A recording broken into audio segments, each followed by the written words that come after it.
கரை படத்தோட ரிவ்யூ தான் பார்க்க போகிறோம். ரொம்ப நாள் ஆச்சு மூவி ரிவ்யூ போட்டு. ஸோ இந்த படம் பார்க்க வேண்டிய ஒரு தருணம் வந்தது.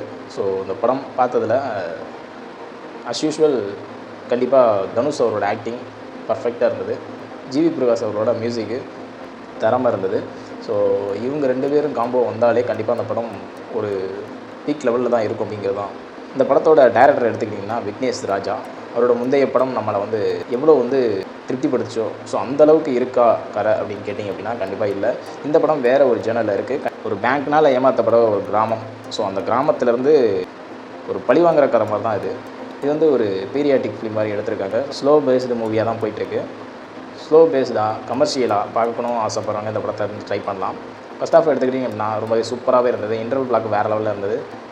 செகண்ட் ஹாஃப் இப்படி இருந்தாலும் கிளைமேக்ஸ் சூப்பராக எடுத்துருவாங்க அப்படின்னு நினச்சேன். எனக்கு ஒரு ஓகேவான கிளைமேக்ஸாக தான் அமைஞ்சிருந்தது. ஸோ இந்த படம் இந்த வீக்கெண்டில் தியேட்டரில் அவைலபிளாக இருக்குது. பார்க்கணுன்னு நினைக்கிறவங்க பாருங்கள்.